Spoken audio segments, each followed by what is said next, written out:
Bonjour, vidéo aujourd'hui sur la gémothérapie. Donc nous allons voir ensemble 3 macérats qui peuvent être utiles pour accompagner le système immunitaire en ce moment et également leur mode de prise, dosage. Avant tout, quelques mots sur la gémothérapie. Donc c'est une branche de la phytothérapie qui utilise uniquement les jeunes tissus des arbres et arbustes, essentiellement les bourgeons et les jeunes pousses, pour leur potentiel de régénération et de régulation de certains organes ou de certaines fonctions de l'organisme. C'est une discipline qui nous amène également à nous intéresser aux arbres et à leur écosystème comme modèle de régulation de l'organisme. Quels arbres fonctionnent ensemble, comment ils fonctionnent ensemble, quels terrains ils permettent de réguler. C'est assez passionnant de voir qu'à différents étages, donc au niveau biologique, en analyse sanguine, au niveau clinique, sur l'observation des effets de ces macérats sur l'organisme et en observation de l'écosystème, comment les arbres fonctionnent ensemble, on trouve des similitudes qui sont assez frappantes. Voilà, discipline passionnante à ce sujet. Pour commencer, donc, le macérat de bourgeon d'aulne. Il est important déjà de comprendre où pousse l'aulne. L'aulne, c'est un arbre qui pousse sur des terrains marécageux, des terrains très humides, qui va aider à drainer. Et pour autant, il est très résistant à la pourriture, aux moisissures. Donc, c'est un arbre qui est très sain. Sur l'organisme, c'est un macérat qui est assez spécifique des infections aiguës avec production de mucosité. Il va aider à drainer, éliminer les mucosités de l'organisme. C'est également un anti-inflammatoire des muqueuses respiratoires, mais aussi digestives, et également des tissus veineux. Donc là, on va avoir comme intérêt de pouvoir réguler une inflammation de fond qui pourrait monopoliser le système immunitaire pour qu'il soit plus actif en défense contre les pathogènes.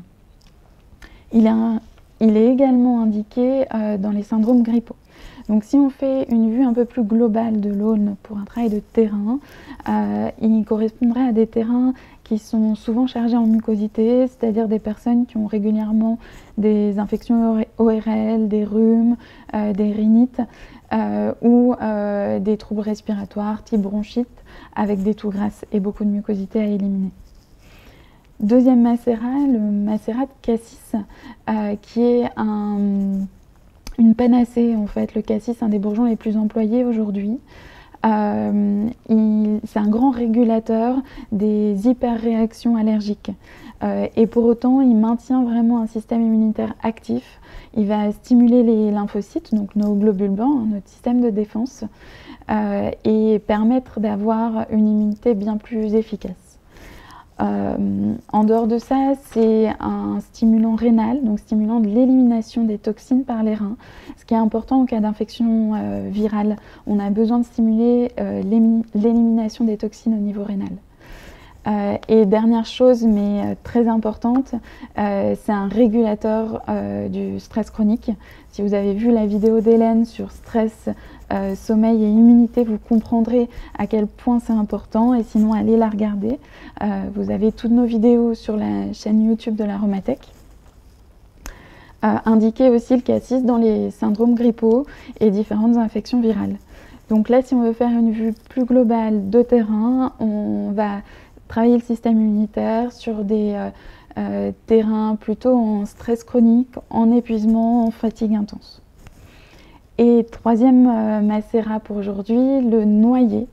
Donc on dit que sous le noyer, rien ne pousse. Il se protège lui-même des parasites. Il va avoir un travail assez ciblé sur la flore intestinale, où il va aider à assainir la flore, éliminer les pathogènes de la flore intestinale et favoriser le bon développement de nos bonnes bactéries intestinales. Donc là déjà, on soutient une première ligne de défense de l'organisme.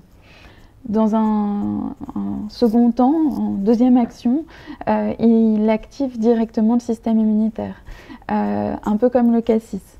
Il lutte contre l'hyperréaction immunitaire de fond qui monopoliserait le système immunitaire et il va stimuler l'activité directe des globules blancs sur les pathogènes. Donc là, en vision globale, Le noyer travaille plutôt sur des terrains avec des troubles digestifs chroniques, avec des dysbioses, donc des dérèglements de la flore intestinale, des ballonnements réguliers, voilà, vraiment de l'inconfort assez important et constant au niveau du système digestif. Ce qui est important là de voir, c'est que la gémothérapie a une action principalement de fond, même si on parle de certaines actions anti-infectieuses de l'aune par exemple. En cas de symptômes, elle ne se suffira pas elle-même, hein, vous avez vraiment besoin de l'aromathérapie avec. C'est des disciplines qui sont complémentaires. Donc voilà, ne passez pas au-delà de l'utilisation de la gémothérapie. Pour ce qui est des dosages, donc on va être à 1 goutte par année d'âge de 0 à 5 ans, une fois par jour. De 5 à 8 ans, c'est 5 gouttes par jour. 8 à 15 ans, c'est 5 gouttes 2 fois par jour. Et ensuite, on est à 10 gouttes 2 fois par jour. En cas de premiers symptômes, même si on aura besoin d'accompagner avec d'autres choses, on va augmenter les dosages.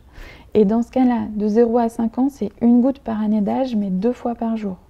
De 5 à 8 ans, c'est 5 gouttes 2 fois par jour. De 8 à 15 ans, c'est 5 gouttes 3 fois par jour. Et de 15 ans à l'adulte, on est à 10 gouttes 3 fois par jour.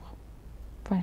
Vous prenez les macérats, donc les gouttes, vous les mettez directement dans un petit fond d'eau que vous buvez, dans l'idéal, plutôt une demi-heure avant les repas ou complètement à l'égard des repas, mais pas en même temps.